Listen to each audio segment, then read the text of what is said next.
Hello, हाय, नमस्कार. मी आहे जयश्री. तुमचं माझ्या व्लॉगमध्ये खूप स्वागत करते. आणि हो, जय खानदेश. तर जय खानदेश कशासाठी? तर मी आज तुमच्यासोबत खानदेशची रेसिपी शेअर करते की जी दिवाळी आल्यानंतर प्रत्येक घरामध्ये बनली जाते आणि सगळे खूप आवडीने खातात. आणि शहरातून आल्यानंतर घरी मस्त हा सगळं मिळून आहे ना हा बेत बनवला जातो. तर भन्नाट असं मी आज तुमच्यासोबत वांग्याचं भरीतची रेसिपी शेअर करते. आमच्या गावाकडे अशा पद्धतीने बनवलं जातं. तर आधी जाळ लावायचं, त्यावरती वांगे भाजायचे आणि सोबतच एका वांग्याला 4 मिरच्या बारीक तर असं माप घेऊन त्या भाजून घ्यायच्या, तेही विस्तवामध्ये. आणि असे वांगे सोलून घ्यायचे. परत यामध्ये चमच्याच्या साह्याने शोधायचं की अळी आहे किंवा किडलेला आहे की नाही. असं छान असं व्यवस्थित चेक केलं ना का मग भरीत मध्ये काही अळी वगैरे असतात तर ते निघून जातं. तर बघा, आता हे ज्या मिरच्या भाजून घेतलेल्या आहेत त्यामध्ये लसूण घातलेला आहे, त्यासोबत मीठ पण घालायचं आहे आणि सोबतच कट केलेली अशी कोथिंबीर घालायची खूप सारी.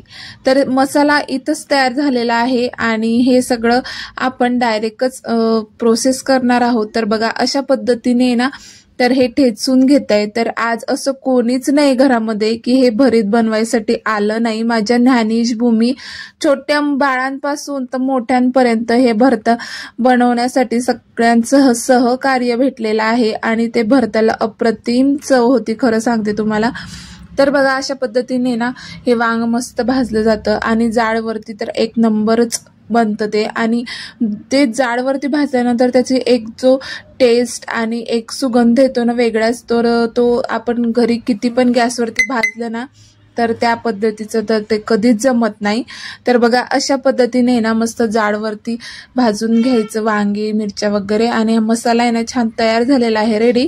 आणि जे पण आपण वांगे भाजून घेतले ते सोलले, त्यानंतर असं मस्त ठेचणीच्या साह्याने ठेचून घ्यायचं आणि जो काही मिरची, लसूण आणि कोथिंबीरचा मसाला बनलेला आहे तो यामध्ये मिक्स करून घ्यायचा. बघा इथं तर असा छान असा मिक्स केला ना की त्याची चव अप्रतिम येते.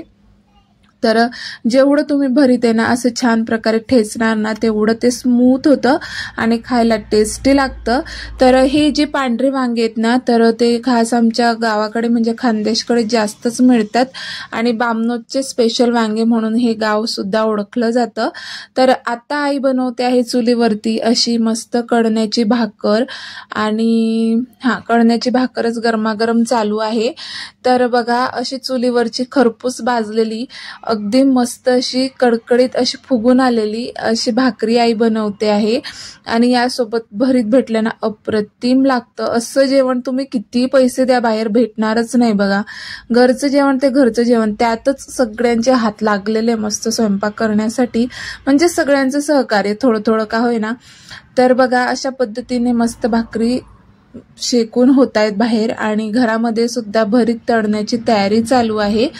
तर अशी सोपी रेसिपी आहे आणि खायला तर अति उत्तम लागते. कोणी कोणी खाल्ली ती कमेंटमध्ये सांगा. आणि तुम्हाला आजचा माझा व्लॉग कसा वाटला ते सुद्धा सांगा. आणि तुम्ही सुद्धा असंच करतात का भरीत ते पण सांगा. तर बघा, सर्वात प्रथम तेल त्या गरम करून घेतलं आणि ह्या जाड्या मिरच्या आहे ना त्या कापून मस्त तळून घेतल्या. तर या भरत्यासोबत एकच नंबर लागतात खायला, म्हणून मग त्या तळून घ्यायच्या आधी. आणि तेल तापल्यानंतर जिरं, मोहरी आणि थोडासा ओवा घालायचा.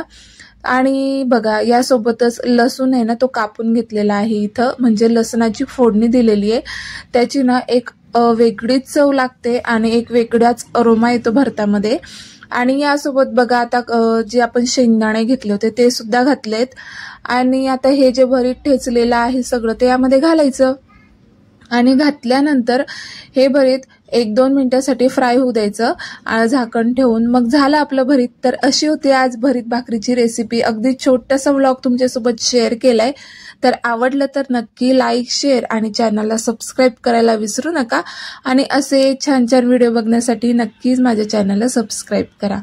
तर तुम्ही व्हिडिओ बघतात आणि व्हिडिओ खूप आवर्जूनही बघतात, पूर्ण बघतात, मला माहिती आहे. पण तुम्ही माझ्या व्हिडिओला लाईक नाही करत आणि कमेंट पण नाही करत. तर तेवढं माझ्यासाठी करा. म्हणजे तुम्ही तेवढं केलं तर मला पैसे तर काही मिळणार नाही, पण माझ्या चॅनलची ग्रोथ चांगली होणार एवढं मात्र नक्की. तर तुम्ही तेवढं माझ्यासाठी करा, तुम्हाला आवडलं असेल तर. चला भेटूया नेक्स्ट व्हिडिओमध्ये, तोपर्यंत बाय.